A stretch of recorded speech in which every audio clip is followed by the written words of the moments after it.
Can a single statement of Hamilton completely change Ferrari's course in full struggle for the title? What happened in Hungary for Leclerc after achieving pole ends up questioning the entire project. Hungary was not another circuit on the calendar for Ferrari. It was one of those races indicated in red since the beginning of the season. The Hungaroring layout, with its technical nature and low and medium speed curves, presented an unbeatable opportunity for the SF25 to shine. In theory, the characteristics of the circuit were perfectly aligned with the strengths that Ferrari had tried to consolidate from pre-season. Braking stability, good traction at the exit of slow curves, and a relatively conservative management of the tires. After 2 weekends full of inconsistencies, the team arrived in Budapest determined to demonstrate that it could break the dominant narrative of McLaren and Red Bull. From free training, Leclerc made it clear that he felt in total tune with the car. Each turn was precise, each sector showed improvements, and for the first time in the season, its body language outside the car transmitted full security. Ferrari had apparently found the perfect performance window. The engineers, led by Diego Ioverno and with the support of the simulation department in Maranello, bet on an aggressive tuning in terms of height and stiffness of the chassis, trusting that the Hungarian asphalt would not punish that choice. And they were, at least initially. Leclerc capitalized that package with a return that touched perfection in classification. Not only was pole position, it was a clear message to the entire paddock. Ferrari has returned. In that lap, the SF25 was planted agile, without any excess of visible correction from the onboard chamber. For the first time in 2025, those of red led with authority. But this technical brightness of Ferrari hid an important shadow within the garage, the brutal contrast with what Lewis Hamilton was living. While Leclerc rose, Hamilton sank. The heptacampion failed to move to Q3, being out in Q2 by worrying margins, almost half a second from the cut. And that was just the visible data. Internally, telemetry data were even more alarming. Hamilton did not manage to activate the tires in the first sector. He suffered survival in high-speed curves, and its straight line was 6 km/h lower than that of Leclerc, the product of an excessive aerodynamic load that he had requested in an attempt to stabilize the car. But none of that worked. The atmosphere within box number 16 was tense. Hamilton, after getting out of the car, initially avoided cameras. When he finally spoke, he did it with a phrase that froze the entire team. "I am useless, absolutely useless. The car is in pole, so the problem is me." It was not sarcasm. It was not a phrase to press engineers. It was an exact reflection of the disconnection level that I felt with SF25. The same man who was able to build winning cars with Mercedes now felt a piece incompatible with Ferrari's design and philosophy. And that, in a pilot of his size, is not a minor problem. It is an alert signal. While Leclerc led the paddock in headlines, Hamilton reflected on whether his role inside Ferrari was sustainable in the long term. Not due to lack of motivation, but for a technical incompatibility that neither the simulations, nor the tests, nor the engineers had been able to solve. That feeling of fighting against the car rather than with him undermined his confidence to limits that had not even seen in recent years. Hungary was, therefore, the scene of a perfect paradox for Ferrari. On the same Saturday, they lived the potential glory with the internal collapse. Leclerc sure, fast, promoting a project that seemed to settle. Hamilton, dejected, isolated, questioning whether that was the version of himself that wanted to show the world. And what nobody knew yet was that this divergence between pilots would be only the beginning of a much deeper earthquake within the Italian team.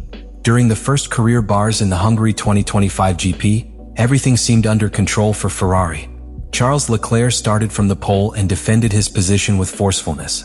Its initial rhythm was consistent, executed the times planned to the millimeter, and the degradation of the tires was within the expected. The threat of the McLaren blurred in the rearview mirror, and even the progressive advance of Verstappen seemed to endanger the victory that Leclerc already began to caress. However, Formula One has a very peculiar way to show its cruelty. What seemed like a day of redemption for Ferrari became a story of technical horror back after return. It was on Vuelta 40 when the first alarm signs began to demonstrate. From the wall, the engineers noticed slight inconsistencies in the delta by return. Nothing abnormal for a car with already used tires. Until Leclerc itself began to report unusual sensations with the car. What he described was not tire fatigue or aerodynamic imbalance. It was a structural lack of control. The SF25 suddenly began to respond erratically. In some curves it was subvariator, in others the rear train seemed to release adhesion without notice. There was no predictable logic. Each turn was a question. The single-seater sensors showed unusual oscillations in the lateral and vertical load that, combined with a gradual loss in the braking stability, lit the team alarms. Leclerc, increasingly tense in radio communications, released a phrase that still resonates in Maranello. "This is inconducible. They had to have heard me." It is as if the car was breaking inside. The despair of Monegasco was not theatrical. It was a direct manifestation of a car that was literally stopped responding consistently to piloting. The engineers identified the problem after a preliminary analysis in real time, an anomaly in the chassis. It was not an explicit breakage, but a loss of localized structural rigidity, possibly originated in a microfissura or assembly defect accumulated by vibrations. The problem directly affected the torsional behavior of the car, causing in certain loads the car flexed more than expected, radically altering the curve balance. It was in essence an unpredictable car. This not only ruined the career of Leclerc, who went from leading clearly to fight for a third place to harsh, but undake an uncomfortable truth. The SF25, despite its apparent advances, had a technical Achilles heel that not even the most demanding tests had revealed. Ferrari, in his eagerness to reduce weight and optimize mass distribution, had taken the limits of chassis to the edge of tolerance. In Hungary, that bet broke. Internal, what hurt the most was not losing a victory but confirming a pattern. This was not the first time that the SF25 showed unpredictable behavior in long high temperatures. But until then, the data had been unfinished and had been attributed to external factors such as the pressure of the tires or extreme setups. In Hungary, however, there were no excuses. The car failed in its essence. Even more worrying was the lack of equipment capacity to react in real time. The strategy was not changed, the motor map was not modified, or priority was given to a defensive pit stop that could save the podium. Ferrari was paralyzed.